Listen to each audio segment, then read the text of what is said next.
Од поранешен премиер и председател на ХДЗ, Иво Санадер денеска е осуден на 8 години затвор. Судот го прогласи за виновен за нелегално извлекување пари од маркетинг агенцијата Фими Медија. Одговорниот за финансии во партијата Младен Баришич доби 2 години и 10 месеци затвор, а благајничката Бранка Павошевиќ 1 година и 4 месеци. Портпаролот на некогашната влада на Санадер, Радко Мачек, кој претходно доби условна казна, сега е ослободен од обвинението. Во периодот 2005-2009 Санадер и наредил на Павошевиќ во деловните книги да не ги бележи парите што му се предадени на Баришич.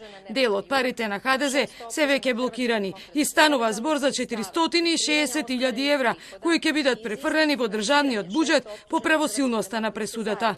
Правниот застапник на ХДЗ Владимир Терешак најави жалба на пресудата и истакна дека сегашниот врв и членството на партијата немаат никаква врска со криминалните действија на одредени физички лица.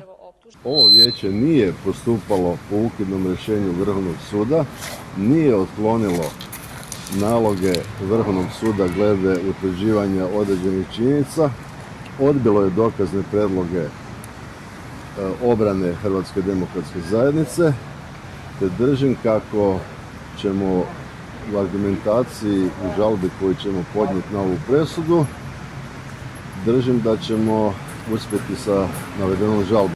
Повторното судење на Санадер и ХДЗ во случајот перење пари од маркетинг компанијата Фими Медија започна во 2016, откако Врховниот суд ја поништи пресудата од 2013 година.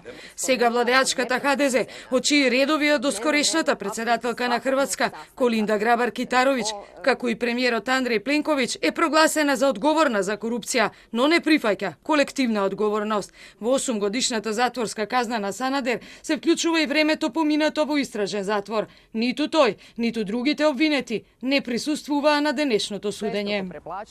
Или су наручивани, плаќани, а никад нису одржани. Веćina директора je